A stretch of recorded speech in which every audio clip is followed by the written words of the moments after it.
Hello mga ma'am ug mga sir, mauni ang Total Organic Carbon Analyzer. No, pwede diri ma-analyze ang inyong mga soil o sediment samples. So ang himuon lang nimo is katong pulverized na samples. Mag-weigh ka in milligrams, no? Then butang imo siya diri sa kana sa iyang top. Then mao ni siya ang combustion chamber. So iyang sunugon para ma-determine ang total carbon. Total carbon. Okay.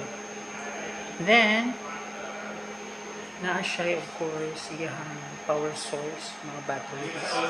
Then na po siya fuel source for combustion.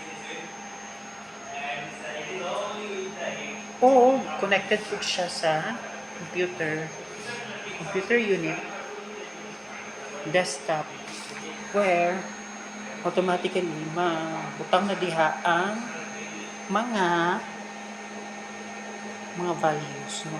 So dili na kakinahanglan nga kanunay na adjud ka.